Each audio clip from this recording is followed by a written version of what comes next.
Imagine standing in the middle of a vast, silent savanna. You haven't eaten in 2 days, and your eyes are locked on a single set of tracks in the dust. Every rustle of the grass and every shift in the wind is data your brain processes with surgical precision. There are no notifications, no emails, and no infinite scroll to pull you away. This wasn't just survival, it was the absolute peak of human cognitive performance. Today, we struggle to focus on a single page of a book for more than a few minutes, yet our ancestors could maintain intense life or death concentration for hours or even days. What did they know that we have forgotten? It turns out, ancient humans didn't just have better attention spans, they lived in an environment that was biologically engineered for deep focus. To understand how they did it, we have to look at how the brain actually functions when it's not being bombarded by digital noise. For a hunter-gatherer, focus was a currency.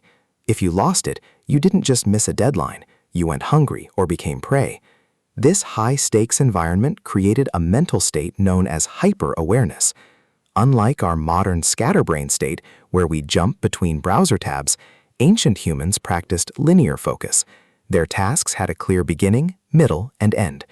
When you are crafting a stone tool or tracking an animal, your brain enters a flow state naturally because the feedback loop is immediate and physical. But here is the kicker. Their brains were physically identical to ours. We have the same hardware. We are just running much buggier software. One of the biggest secrets to their focus was the low dopamine environment. In the modern world, we get cheap hits of dopamine from every like and notification. This fries our receptors and makes boring, necessary tasks feel impossible. Ancient humans had to work for their dopamine. The reward came at the end of a long, arduous process. This delayed gratification strengthened the prefrontal cortex, the part of the brain responsible for executive function. They also mastered the art of intentional boredom. Between the hunts, there was a lot of downtime. Instead of filling that time with mindless stimulation, they existed in a state of quiet observation. This allowed their default mode network to consolidate information and spark creativity. Furthermore, they were deeply synchronized with the circadian rhythm. When the sun went down, the brain naturally transitioned into recovery mode. They were not fighting blue light or staying up for one more episode. This allowed for deep, restorative sleep that acted as a nightly reset for their focus.